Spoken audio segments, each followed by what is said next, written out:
What's going on, everybody? Welcome to another episode of Pod Scum. I am, of course, your host, Rexx Ruger. That, of course, is the Freddie Mercury puppet. I, of course, am the one and only love child of one Diamond David Lee Roth Jr., making me the son of glam, the front man for the band, the peanut butter to your jam, Mr. Wham Bam. Thank you, ma'am. Wop bop loo bop wop bam bam shazam hot damn cha-ching. The kid can sing. He's strutting. He's shaking. He's moving. He's grooving. He's ready to make some history once again with another great episode of Pod Scum. That's all I do, folks. Legends talking to legends. Of course, my legend status is inherited from Pops up there, but nevertheless, a legend is a legend is a legend. And we are making history here because we are not only doing one, but two amazing podcasts, Off the Couch Boxing for your pugilistic needs. And of course, you're rolling with me here on Pod Scum for all your rock and roll needs. And we got a guest here right now. We're going to get into it. So let's dive right in and chop it up with him. Here we go again. That was a mouthful to say. And where is he? Eric, how's it going, man? Good, brother. Can you see me all right? You just got to turn yourself. You were sideways there for a minute. Oh, you want me to go? You want me to go? There you go. There you go. Yeah, get your right side up there. There you go. Hey, man, it's I appreciate you doing this, man. It's a pleasure to meet you, man. Pleasure to meet you, Mark. Right? Yeah. Well, on here, Rexx Ruger, the only confirmed or unconfirmed love child of David Lee Roth Jr. You could probably tell, right? Is that a fact? I might quote you on it. If you're going to admit that you see the similarities, I may at the very least quote you, possibly even subpoena you, if it comes down to that. Well, you can pay me to be a testifier or whatever. Yeah, sure. Why not? So first of all, man, I'm curious to know, man, because you have the privilege and the honor of working with one of my favorite frontmen. I don't want to say from the 80s because he's still kicking ass and doing it, man. But I love Mr. Stephen Pearcy. Right. Yeah, one of the best, man. So when you get together with him, because I know in different articles he's really giving you like a lot of props, man, on those solo albums that he's done, and just working with you in general, man. What's the creative process like when you guys do work together? Does Stephen have the lion's share of the ideas, or is it very collaborative? I would go more collaborative on that. Yeah. Typically, I stockpile material.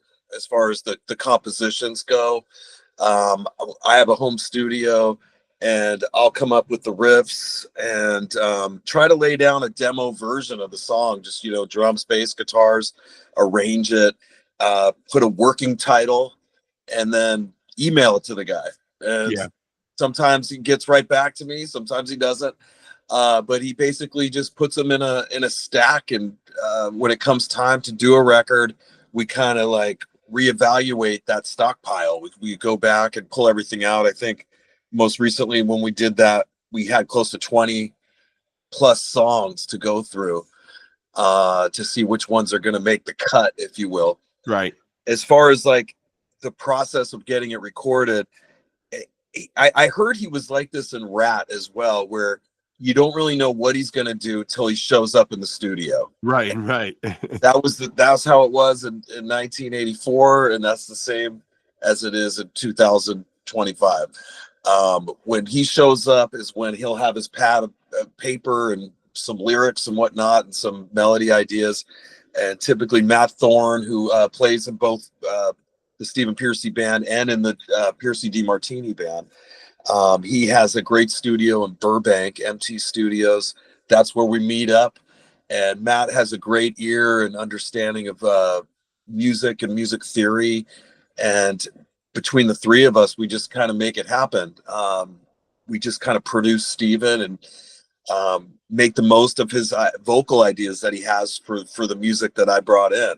And somehow when we get together, we knock it out at the last minute. It works. And for people that don't know the backstory, and I'm sure you've told it in interviews in the past, but how do you enter Stephen Pearcy's life and vice versa? Right. Yeah, that's a great story. This would go back to the 80s. This is probably around 1987. I was living in Carlsbad with my family, still living at home. I was about 15, 16 years old. And who moves in across the street but Stephen Pearcy, the legendary singer for RATT.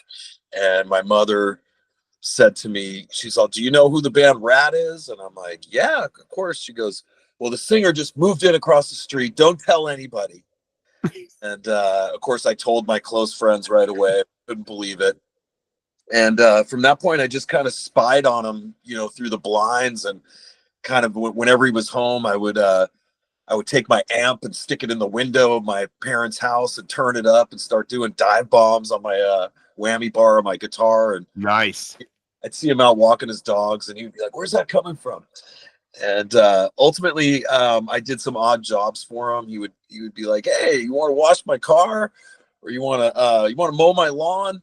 And I did little jobs for him. And around the time that I was playing with my first garage band in my parents' garage, he heard that, and he offered to record us over at his house. He had like a little small demo studio set up, and so the first demos that I ever did were recorded by him and Chris Hager over that house. So he kind of helped get the ball rolling in the regional local scene that would be the bands that I played in. Yeah. Or joining Pearcy's band. Yeah, so cool stuff. And were you a fan of RATT? Yeah, I would say I'm about 17 years younger than Steven. Yeah. So there was a whole generation of guitarists that were super into RATT before me.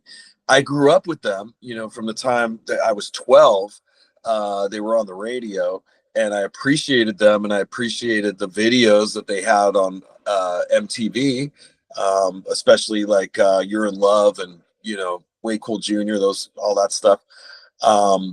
But as far as was I a fan of theirs, did I buy all their records? No, I hadn't owned any. I think I had maybe one tape that a friend left at my house of RATT, but I wasn't like I was for Van Halen, where I bought all the Van Halen records or whatever, or Motley Crue or whatever. But I thought RATT was a great band. I didn't dislike them or anything. I dug the band, and of course they were huge, and I knew it. I loved Headbangers Ball, and just like any American teenager, you knew who RATT and Motley Crue were. Sure.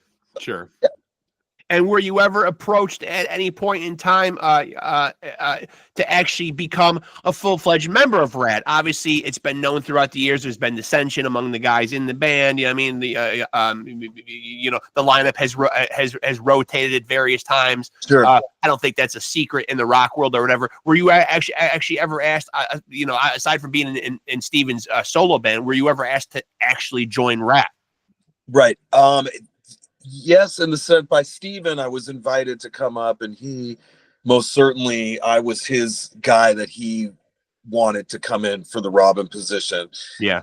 However, it wasn't super realistic, with considering that the rest of the band would have a vote and these things. He's just one guy, right, in RATT, so I was the guy he brought in, but they all had people that came and tried out, and this would have been around 2000, I'd say 9 or so, when Carlos Cavazo first was brought in. I did get to go up and play with the original RATT guys, and that was super cool, and it sounded great. I think they were even surprised that it sounded good. I saw a lot of other people that came in that they just dismissed right away or after a song, where I continued to play with them for probably about an hour and went through most of the tunes. But around the time that I was wrapping up the tryout, who comes walking in but Carlos Cavazo, and he's an iconic guy. I also loved Quiet Riot. Had the Quiet Riot records and stuff. And when he came up, I could just tell, by the way that him and Warren, gave each other a big hug, and you could tell these guys have been friends since the 80s. Yeah. I have a pretty good intuition, and my intuition right away just went, "Dude, you ain't getting this gig." Yeah. This guy's got an in. He's got an in here. Just got in my truck and drove back to San Diego from LA where the tryouts were. And it was, I don't even know if I would consider myself to have been ready at that point, even to in 2009, to step into a position that big. I think the fans of RATT, the millions of fans they have, were expecting probably someone with more fame to take the spot. Yeah. to have somebody that they're not familiar with would have been weird. It would have been cheaper probably. Yeah. But anyways, and then it came up again when Stephen and Juan had won the name back in 2019. He again was like, "You're the guy. You're in. You're my Robin." He always Stephen always felt that my playing style reflected Robin Crosby's, and that our personalities were also kind of similar. Yeah. And even though we look nothing alike, obviously, Robin Crosby was a huge Viking-looking dude. Sure. Yep. Big mane. Big mane of blonde hair. Yeah. Right. I don't have that. You know. Yeah. And I have to say, I really love that Stephen kept me around all these years in spite of that. But truth be told, I think when he was doing his solo band, he wanted it to be like a punk rock bastardized version of RATT. He wasn't an impersonator that looked like that 1987 guy. He was ready to evolve and move on to a more modern take on things. And I'm a versatile, kid. I was able to play everything from like Aerosmith to, thrash metal. You know what I mean? Yeah. Yeah. So I could take the band and, take Steven's ideas in different directions and cover areas that he hadn't, done with RATT. And I could do kind of the RATT 80s stuff. So I was well-rounded like that. But I just wanted to say that how much I appreciated that he could have at any time let me go and got somebody, the quintessential 80s guy, to come in and play. And he never did. He was always very loyal to me. And as I was interested in showing up to work, I had a job with him. And it's been 25 years, if you can believe that.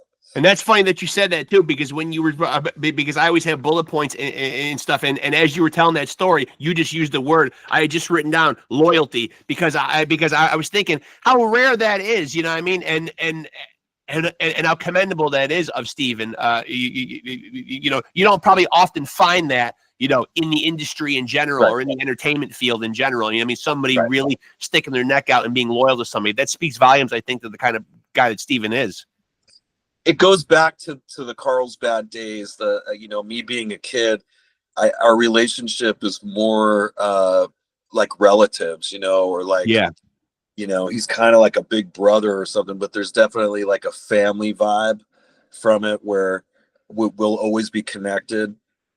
And yeah, it's a great thing. And, but it's also work. It's not like, hey, you have a job no matter how much you suck, or, I still had to, keep up with the rest of the band. And we've had some great band members over the years. And I've definitely become a way better musician from playing all this music, playing the RATT stuff. Because I'm 52 years old. When I turned 18 in the 90s, that style of playing was frowned upon. Sure. Yeah. Seattle scene, it was very dumbed down guitar, and that went on for a decade. I've joked that the band Blink-182's from my town. We're the same age. They came up in the same area, and I just couldn't get into that kind of music, that the really dumbed down pop punk. I was better than that on guitar. Maybe not great enough to be an Yngwie Malmsteen or something like that, but I was still better than what the 90s were limiting the guitar players to. So those are kind of dark times, the 90s. But by the 2000s, there was kind of just a resurgence that hit. And that timing kind of gave me a second chance, even though I'm not from that exact generation of players that were around in the 80s playing clubs and stuff. It still gave me a second chance to live that life. Right. Guitar God kind of life, which has been amazing, really. And I'm grateful for it, to have that experience. It's been awesome.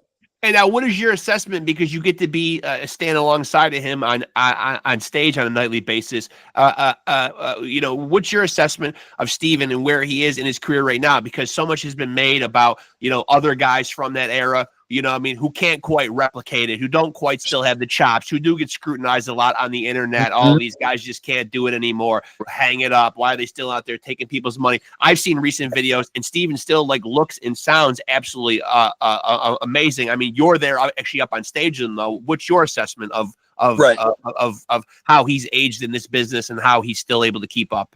Well, I certainly don't have a final assessment. on it because he always surprises me. I mean, Yeah. there's times where just we're human beings, and in our lives we have our ups and downs, and there's certainly been, you know, bad nights where it's like, oh, is this it? You Right. know, but then he turns around and just like, you know, have a huge like improvement or try harder or something, and sound better than he did 20 years ago. And that still occurs, you know. We just went to Canada for the first time in years the other week, and I thought he sounded amazing there, better than he did even a few weeks before that. But generally speaking, I mean, these guys are all up there. They're in their 70s or getting close to it. Yeah. And does get to a point where even a guy like, you know, Paul McCartney, you finally start to hear him not quite sound as good as at 80 years old. At some point, Right. You're starting to see some chinks, in the armor a little bit. Right. Yeah. Lower, they're not singing all the high stuff anymore. And this is starting to happen to a lot of guys. There's always exceptions out there. But I think of him more as like an Alice Cooper. Yeah. If you like, they weren't ever like big singer dudes anyway, you know what I mean? They were more swagger and attitude, and he could still get away with his voice, basically, you know, getting it in the ballpark of what he did. Maybe not the high studio songs, but the most of the set that we have, he does well. And they have so many hits, and there's plenty of them that he can still, you know, replicate pretty well. But RATT has always depended on background singing as well. You know, like when those choruses come, like everybody was a singer in that band. So, you know, we're trying to do the best we can with who we have. You know, Johnny Monaco sings, I sing a little bit. We try to help him out, and that makes a difference. We don't blow tracks. I'm sure if we had fake tracks coming in, we could be like, girls. Yeah. Yeah. But we're a real rock band. We show up, and we're going to be as good as the front of house guys that are there that night. And, you know, we're going to do the best we can do, but it is organic and legitimate, and we don't partake in any of the fakery or anything with the tracks that so many people have fallen dependent on. That's refreshing to hear, and you know, I'm very excited because I live here in upstate New York, and in August, the local casino here, David Lee Roth, coincidentally enough, is going to be coming here doing his solo thing, and it looks like from recent videos he's really figured out. You talk about like you know, figuring things out over the years. He really feels like he's found his register. I don't know if you've seen recent videos of him, but he's got a great backing band, and he's got these 3 black soul singers up there that he's kind of really blending his voice with, and it's making him, as you say, helping out Stephen with the vocals, it's making him sound better. Like he's pulling off the songs better than he ever has. Right. Agreed. No, that his M3 performance was definitely good. And yeah. A general excitement that he's actually going to take that show on the road. And this we're in our, I feel like, I hate to put a time limit or expiration date on anything. Right. I do feel like we're kind of towards the end of that party. You know what I mean? Where this is going to be the last couple of years to see these guys if you haven't. Yeah. The chance to bring your kids or your grandkids probably to go see this. And obviously David Lee Roth's in great shape still. Yeah, he is. Yeah. Wearing a little leather outfit. Yep. Anyways, I think it's awesome, and it's all about entertainment and having a good time, especially with bands like that, Van Halen and a lot of those rock bands. It's all about having fun, and I think that everybody that goes and checks out that show is going to have a great time. And what was your upbringing like? Like how early on in life did you get a guitar into your hands? Well, I always knew that I wanted to play guitar, always. And I got a little bit of, hard time from my parents over that. They weren't too excited about it. When I was 8, I was telling them that I really wanted a guitar, and they did get me an acoustic folk guitar. Yeah. That sucked. Yeah, that wasn't what you wanted. Like action was like this far off the string. My little 8-year-old fingers could not do it. And so there was a couple years there that I would just kind of pretend like I was playing, like I was air guitaring almost. But I remember I would look in the mirror and I would just take that acoustic guitar just and just show the neck of it up to where the acoustic part showed in the frame of the mirror, because that looked just stupid. But the other, like, it was a real guitar, and I would just kind of work on my moves and air banding kind of thing. And then I think it was around 15 when I got my first job that I was able to take my own money and finally buy an electric guitar. And I bought a Fender Strat at Guitar Trader in San Diego, and that was it. I knew that this was the life I wanted to leave. It was pretty naive, that late, in the 80s or whatever, to think you're gonna like make it in a rock band or whatever. You have to have apple pie pretty high in the sky. But everything just worked out. Steven, a year later, moving in across the street was, to me, just like a sign that you're meant to do this. This is your destiny. Even though I really could hardly play the thing. But I was like, in my mind, this all made sense. Oh my God, he's there, obviously. I've got a guitar. I got a guitar. A rock god has moved in across the street from me. I mean, I used to tell girls that. I'm like, I'm gonna be in RATT. Whatever. It was kind of funny looking back, but I mean, I never gave up on the hope of that. And around 27 years old, I get a call from him that, and he had this solo band, and he had an issue with his guitarist, and he needed somebody to come in right away. And he thought I was the first guy he thought of, and I didn't even believe it. I was like, I can't play that stuff. I was, again, like a 90s dude. And he's like, you could do it. They're going to send you a list of the songs. You're coming out here. And next thing you know, I was like flying out to Chicago, and no rehearsals, and just getting up with the Stephen Pearcy Band and playing. And we've been doing it, ever since. 25 years later, here I am. We're still flying out to do shows. And it's been an amazing life, all through the changes and the landscape of music, everything that's happened. We're still here. We're actually playing the biggest shows we've ever done in the last 20. And now, who was your guy, man? Did you have, or maybe guy or guys? You know what I mean? Like when you get to guitar, who were the guys that you were looking up to that were most influential to your playing? Well, I mean, like probably 90% of the kids out there, Eddie Van Halen was definitely the biggest guitar hero that I could think of back then. As far as my wallpaper, I had like Van Halen wallpaper in my room, and there was just jumping Eddie Van Halen's everywhere. And it was funny because I really couldn't play any of the Van Halen stuff. It's like anything that he did was pretty intricate and hard to play. But as far as just being a fan and listening to it and hoping to someday play like that, or he was definitely that guy. I also was Angus Young from AC/DC.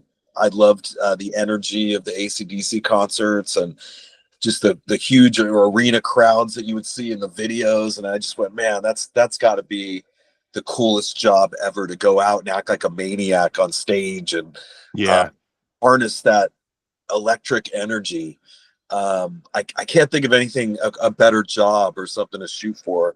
But it's just interesting when I think back to how many other millions of kids thought they'd have a chance playing guitar, or tried to do the same thing, or were equally as naive but didn't have the same lucky break, which was Steven moving in across the street. Right. Yeah. But how lucky I really was, because I think I don't want to say I would have given up, but I mean, I would say probably by 30 years old, I would have probably had to go and get a real job. Right. And I know from having read Steven's book, and I mean, I've poured over it a couple times. I mean, I enjoy rock biographies in general, but Steven's is one of my more favorite ones. Just because of my, affinity for RATT. But that's kind of funny that there's that age difference, because I'm 52 years old as well. There's that age difference between you and Steven, but yet Eddie Van Halen was a big influence on Steven. He was originally a guitar player.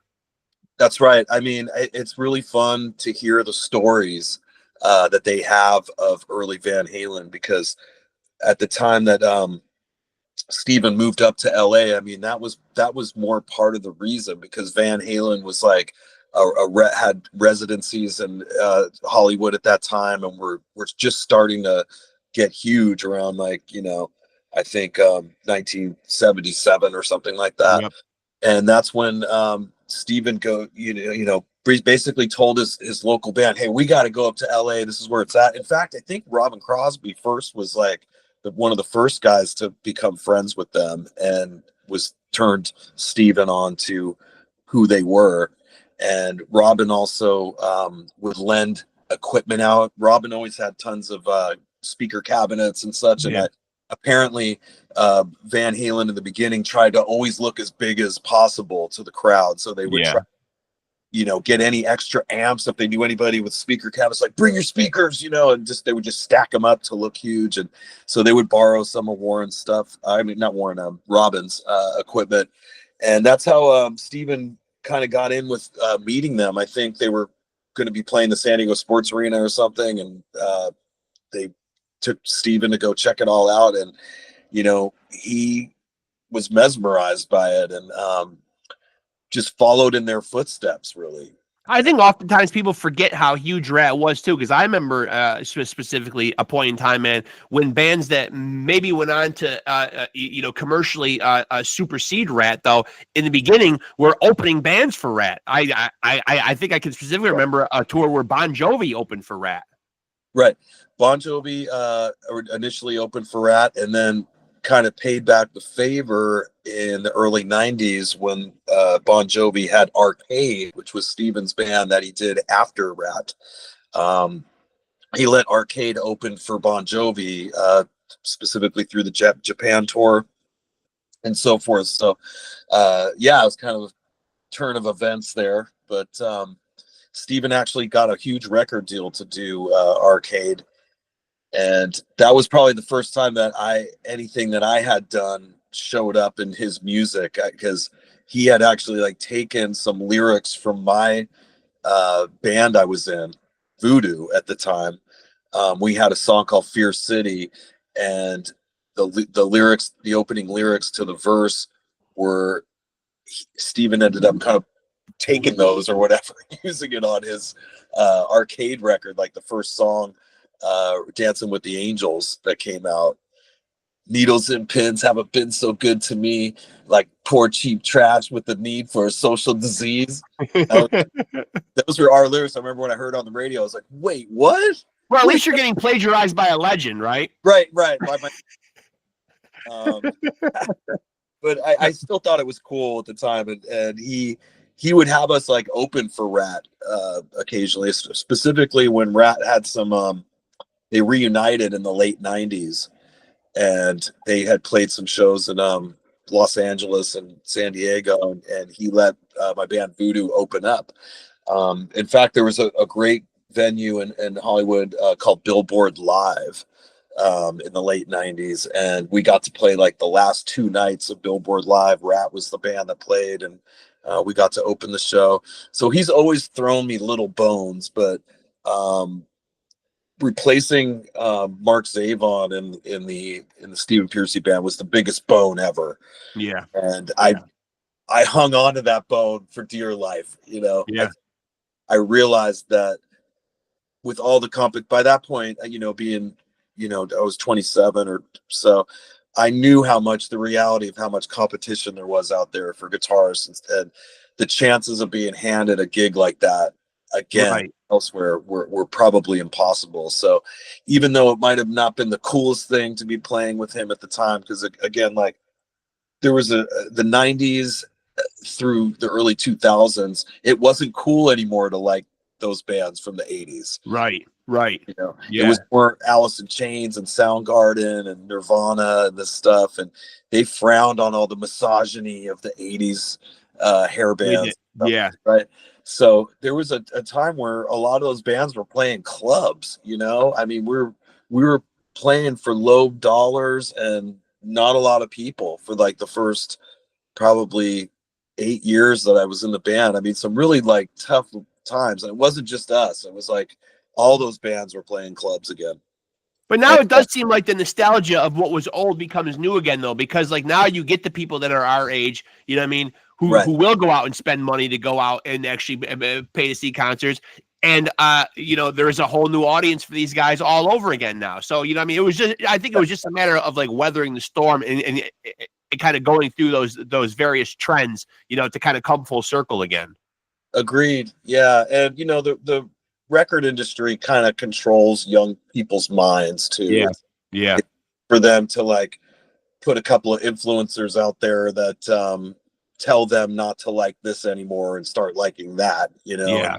But like you said, once our age group kind of grew up, we looked back on some of that and realized how awesome that music was, and nobody's ever really replaced it. There's been some great metal bands that have come out for sure, but as far as like rock bands, hasn't really been anything that kind of captured the whole vibe of the 80s rock bands. And so now that our generation has grown up and got good jobs and can afford to go out again, and their kids are grown, they're wanting to see it again. And also the influence that it's had on, like, I don't have kids myself, but there's most guys my age do. And it influences their kids listening to their dad's music growing up, and that's definitely the case. That's definitely the case with my kids. Definitely. And yeah, they hear that awesome guitar, and it makes them want to pick up a guitar and learn how to play. It's really cool to see, and even on a grandkid scale. So there's hope that kids are going to keep playing it. I feel like there was a long time there where the industry was pushing rap music that really didn't have much musically going on. It was kind of really dumbed down stuff, and I don't even understand why it's so well received still, because it's like, hey, grandparents were listening to rap in the 70s and 80s. That stuff's old too, Right. Sure, it is. Yeah. And so obviously now Stephen is going out and doing these gigs and reunited again with Warren DeMartini. Who oftentimes in the 80s, I felt like, because Robin Crosby was this larger-than-life personality, was often overshadowed in that band, but yet kind of their unsung hero. He was looked at as this whiz kid, this virtuoso, in the band. When you look at the dynamic of the two players, you being a guitar player yourself, what are the contrasts between Robin and Warren? Right. Well, visually, definitely Robin was a giant. Like you just couldn't ignore him. Obviously. He's the epitome of an 80s guitar player for sure. Yeah, right. Definitely. And Robin had an amazing sound too to his playing, like his tone.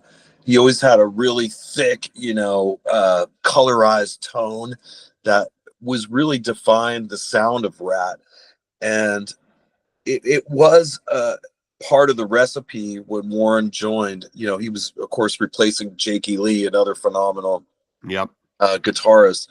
And Warren was just one of those guys who got it really early. Like he also, you could tell Eddie Van Halen was probably Warren's biggest influence also. And he really put in the time to learn all the Eddie stuff at a very young age. And so he had it. His fingers had it. He had those long fingers, and he could just play all that stuff. And he got the opportunity of a lifetime himself, being asked to come in, because he was a little younger than Stephen. Also, he's I don't even know if Warren hit I guess Warren's 60 now, or 62 or something like that, but he's still a good 7 years younger than the other guys were. And he just kind of came in and just noodled over their songs, you know what I mean? And that it just became what we know as RATT, this awesome heavy metal music with this really unique lead stuff going over it. And we all thought Warren was amazing. He was kind of like, I remember him as kind of like a Keith Richards almost looking guy. Yeah. From the cool Keith Richards years anyway, from the late 70s Keith Richards, just kind of the heroined out Keith Richards or something. Makeup and but I mean, but even like the next step, with even longer hair and more ripped up crazy clothes. And we thought he was amazing. His control of the instrument and his bends and vibrato and everything was like, I remember talking to my friends back then going, how amazing would it be to someday be able to play like that, to sing our sound that perfect. But together, Robbie Crane had something he said once, that RATT is a sum of all its parts. Like all those guys contributed to the sound of it. Bobby Blotzer, his drumming, Juan Crocier's background vocals and bass lines, Steven's very unique voice, Robin's, you know, thick, rich rhythm sound, and then Warren's crazy guitar noodles. Like when you put it all together, it was RATT. Yeah. And you take away any of that stuff, it's not quite the same. Right. And so what is your role in this Warren DeMartini, Stephen Pearcy Invasion tour coming up? Do you have a role in it? No. Okay. In fact, I was not even sure if we were going to continue playing. I was like, man, is this going to be it? Or those guys going to do this and ride off into the sunset? But that doesn't appear to be the case. It appears that, you know, Steven intends to still keep his solo career going too. It looks a little, I don't want to say strange, but, you know, obviously Blas Elias and Matt Thorne playing the solo band, and then they're also backing the Pearcy DeMartini. Basically just me and Johnny Monaco sit home, and then Carlo would come out and play. But they do everything differently. They have like a different set of songs. Of course, we play some of the same songs, of course, but they play songs that we don't. You know, Warren's very animate about playing different intros and outros and endings and stuff than what we do in our version. But we have shows that basically go alongside what they're doing. And as far as I understand, Warren wants to play whatever the best shows they can get, and that are under probably around 20 gigs a year, maybe. You know, he doesn't want to, it's not that he's hard up for money. I think it needs to be out playing every weekend or something like that. He wants to just kind of slowly roll out. I know from what I hear, he's excited to be back out playing, but even 9 years ago, he wasn't interested in doing more than a couple dozen shows at the most. Right. Where this has always been Steven's life. I feel like Steven has to be out there playing. You know what I mean? Steven's got to play probably more like 50 shows a year at least. Yeah. So it's probably going to be split, you know, between doing the Pearcy DeMartini and then the solo, me and Johnny picking up the other, you know, 25 shows a year. Now, for me personally, that's kind of cool because, you know, eventually this isn't going to be around forever, and I still have to like kind of branch out and do some other things. So I've been doing other studio work. I recently took the gig playing in a band called Pump 5, and just played my first show with them. That's a great band people can check out on YouTube, Pump 5. I will be going to Japan with those guys in October. I've never been to Japan. Cool. I hold a run of shows there. So it's just good sometimes to get out of your shell and do some other things, play some other styles, to just keep growing. And, you know, eventually Steven will retire, and I have to have other things, irons in the fire too. Yeah, I mean, sure. I'm not a platinum guy. I don't know what the future holds. I might be replaced by a robot or AI. There's always that. Yeah. But for now, I'm just going to push forward and just kind of enjoy the ride wherever it takes me. I don't have a vision of how it's going to end or turn out. I just keep showing up. As long as the opportunities come, I will open the door and take them and just see where this takes me. So far, it's been a really interesting life. And I expect it to stay interesting. And now this is a question that's a little more subjective. Of course, this is just your opinion here, but you made a great point earlier about RATT kind of being the sum of all of its parts. Outside of the late great, rest in peace, Robin Crosby, all the others, all the other original members, you know, that we know from the classic lineup of the '80s, you know, are still alive. But do you realistically think, you know, as I mentioned earlier in the interview, there's been some dissension. You know, will we ever see a reformed RATT, or has that ship more than likely sailed? Well, certainly, I could probably allude to Steven's view more than, because I really don't know Warren that personally. Know how deep his, you know, issues go with this, but I think Steven would always be open to it. I think he did want to include at least Bobby on this last thing, but it's unfortunate, all the legal BS that's gone on with these guys over the years. Probably really hard to get over it for the fans. Yeah. I mean, like, when you're suing each other, it's just tough. And I mean, there's still legal stuff going on with some of these guys. So in the near future, it's probably sailed. But I mean, one thing you'll always hear Pearcy say is never say never. Right.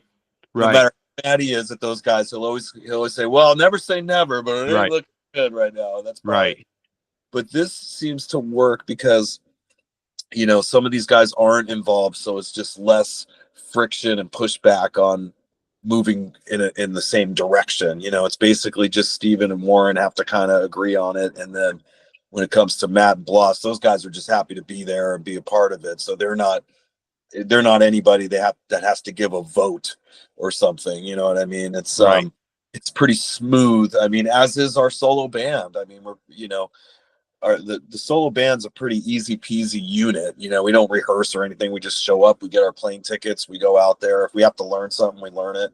But we're all professional enough just to get up and make it happen. We don't have to go do a ton of rehearsals. And when these guys do their thing, it's I think they had like 10 rehearsals or something before they went and did the M3 and all that. It's a little more involved for those guys, but it's just obviously easier when it's not all those heads butting into each other. So this could continue to go on for a couple more years. This, it's kind of like the Plant Page, like when Robert Plant and Jimmy Page did tours. That's how they're looking at this. As that. It's not Led Zeppelin. Right. It's Pearcy DiMartini. And for you, going out and touring, man, like, what's the itinerary like? Like, have you had to pull back at all? Because I know, like, a bunch of years back and doing like my research and coming up with topics to talk about, you yourself had some health issues, correct? Yeah. First of all, where are you, like, with your health issues? Have you made a full recovery? Is there anything that's lingering or impacting you currently? No, nothing is impacting me currently. I did have a surprise heart attack after a show 3 years ago. I was 49 and we played in Ohio, and after the show I couldn't get my breath, and something was just off, and we ended up having the EMTs take a look at me, and they're like, this guy's having a heart attack. They took me to what was a good thing, probably one of the best heart hospitals around, which was in Cleveland. And they had an amazing, cardiologist there, that heart surgeon, that put 3 stents in me because it wasn't looking good in there. I have hereditary heart disease, and I had some serious blockages that I was totally unaware about. I thought I was fine. I mean, I really avoided doctors, and being a starving musician, probably most people don't even have insurance. Right. Or did I certainly didn't. But I was able to retroactively get on California state insurance, and they thankfully picked up the bill for this because it was like $50,000. Oh yeah, operation that they did, and it got covered, which I'm so grateful for, I have to say, obviously. And since then, my health's been good. I just do what they tell me. I take my medications they give me. I try to keep my weight down. I feel great. People don't tell me, they tell me that I don't look like I'm 52 or whatever. You don't. No. I'm active on stage. There's nothing holding me back. It is a lot to travel. Last year I think we did 50 shows, and each one of those shows you have a fly out day and a return day. So there was I was probably gone 100 something days last year, traveling through airports, taking multiple flights, carrying all my luggage around. It's a lot. You got to kind of stay in shape, and I think all musicians that are professional will attest that you got to take care of yourself out there if you're in it for the long haul. When you're young, you can get away with partying and being a jackass. Yep. But you'll notice that any of the serious guys, none of them drink or, you know, do drugs anymore. And once you get to be like probably 40, all that's over. You know, Yeah. these guys, It has to be. Yeah. yeah, you want to get back to your hotel room as soon as possible and get to sleep. You become pretty boring as far as, you know, what we remember rock stars are like. Yeah. Well, I suppose that lends to the longevity, though, right? You got to be. I Yeah, mean, you got to make it boring. You know, you you do. want to stick around. You know, and and so, do you see Stephen? Is Stephen one of these guys who ascribes to any type of like a voice care regimen or like routine, or is he just one of those guys that just old school, just goes up there and just belts it out? He's totally old school. You know, his mantra was always just, you know, laughing and talking, you know what I mean? That was his warm up. He liked to just talk loud and have a laugh. And, you know, you don't really, he's not the guy backstage going, la, la, la, la, la, Yeah, la. right. I couldn't see that either. I could see. As a matter of fact, I think I've seen him in other interviews, like say that like sometimes he'll refer to going and playing shows as I got to go out and yell at some people. Right. Yeah. He always said, you know, that was more his mantra. He's not a professional singer. He's a professional screamer or yeller. Yeah. Let yell at you. Yeah. But that is, you know, part of his style. He's not like a crooner or like a vibrato. Like I brought up Alice Cooper. It's more like that's kind of more what he reminds me of. He's just Yeah. But he, you know, he doesn't need to do that much warm-ups for that. I mean, he could probably put down the cigarettes. If there's something I would like to see him stop doing, it's cigarettes. I mean, Yeah. but he's pretty much given up most bad things. So it's like sometimes you gotta let people have their one thing. One vice. Yeah. You're allowed one vice.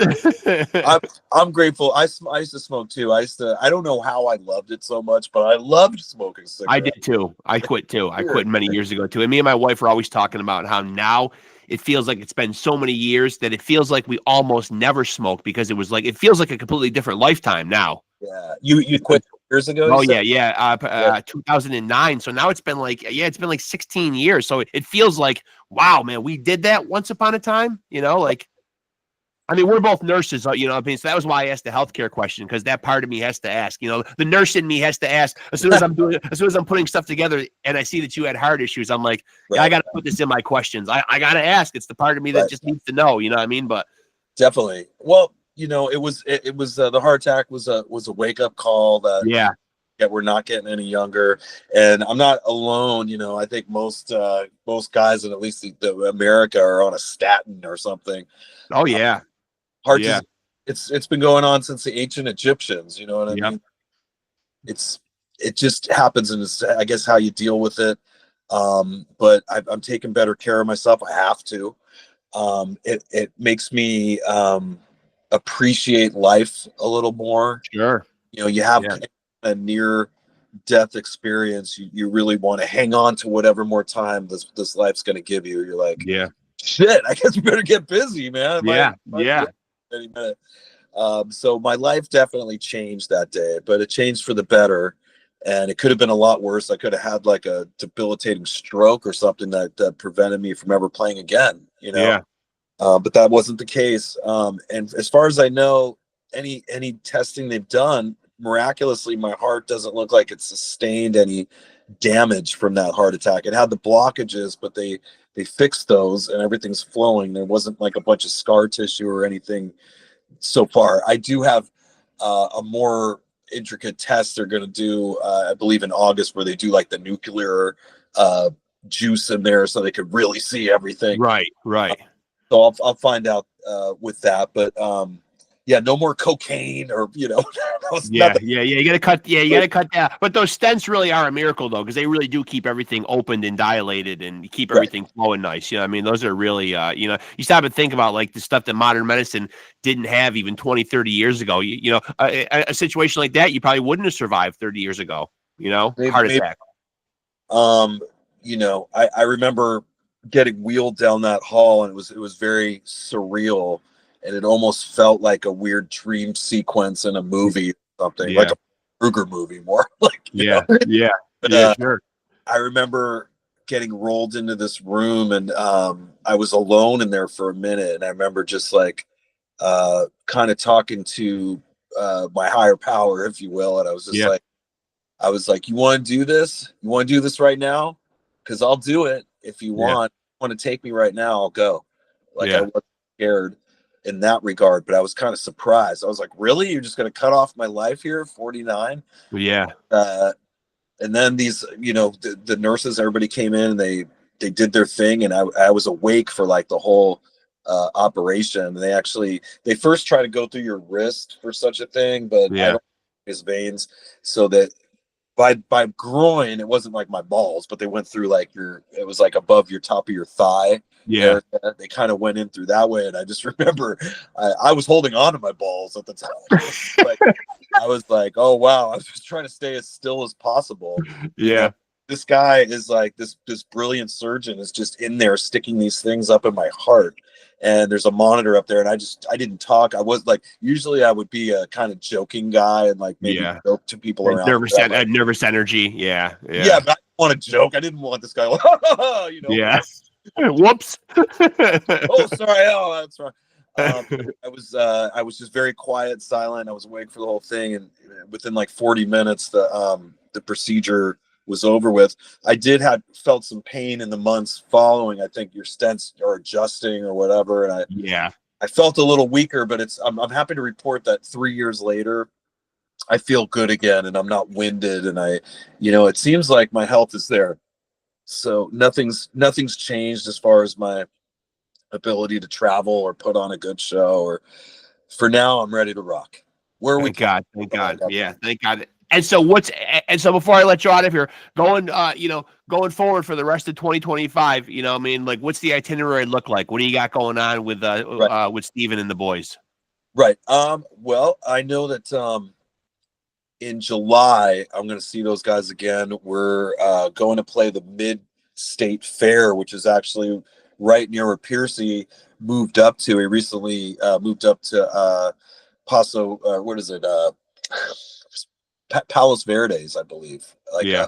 And this fair is like their state fair up there. So we're going to go to that, and then we fly the next day to Clearfield, PA on July 19th with Ace Frehley of Kiss. Yeah. And Vixen, and we're going to play the Clearfield, PA fair. So there's like fairs we're doing. The following week will be 24th and 25th, Mercury Ballroom in Louisville, Kentucky. We're doing Rock the Block in Wilmington, Ohio. Then there's a Pearcy DeMartini show. August, we start doing shows with Bret Michaels. Bret Michaels he's been doing his Party Gras tour. Yeah. But there's also these shows being booked, which is like a Voices of Rock, where it's Bret Michaels, Stephen Pearcy. It's supposed to be Vince Neil, but I don't know what's going on with Vince. He was supposed to play with us in Canada, and he pulled out of the show at the last minute, and Sebastian Bach came in to his place. So from what I understand, Vince is having some health issues. I hope he does these shows with Bret. Yeah. And Steven, but I don't know exactly what's going to go down. But there's about 6 of those gigs this summer that we're scheduled to do that are huge shows. And then outside of that, it's shows with Pump 5. We'll be announcing some Japan dates soon. So I'm not having to go put an application at McDonald's just yet. Not going to be a Walmart greeter anytime soon. No. You're going to be able to keep yourself avoiding that you going down that path. Right. Oh, God, I hope so. Yeah, that's good. That's good. Yeah, you want to stay out of those Walmarts.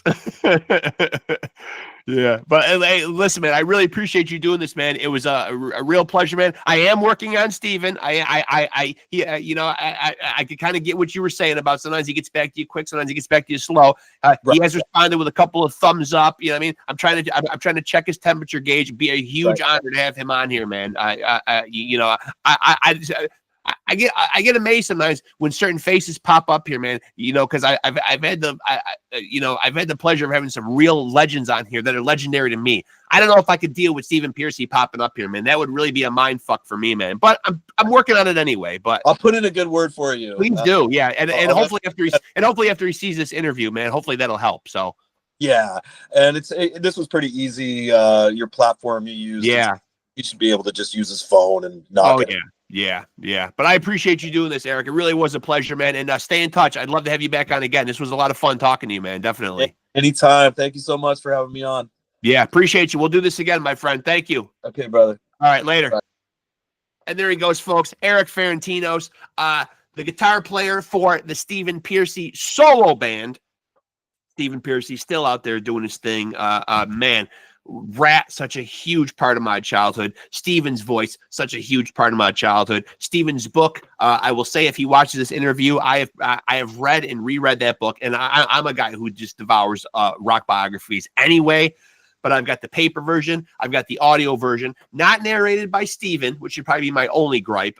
There is a narrator in there, man. But I mean, listen, I have poured over Stephen Pearcy's memoir like Christians pour over the Bible, like Jews reading the Torah. I mean, I've digested and devoured Stephen's book numerous times just because I love the stories. I love reliving vicariously that whole time through the 80s, and especially hearing things the way Stephen puts them. It really is. I would certainly recommend it. I don't have it here right now, but I believe it is Sex, Drugs, and Rat and Roll, maybe My Life in Rock. I don't know, but just go out and look up. I should know the title, but I go to my books and I pull it up. I usually pull up the audio book.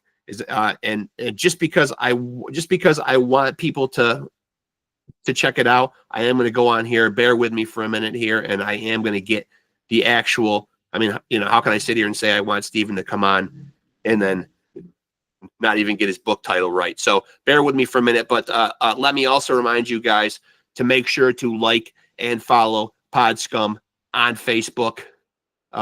You'll get updates on new episodes, when they are dropping, who will be on them, and any other pertinent shit that's going on.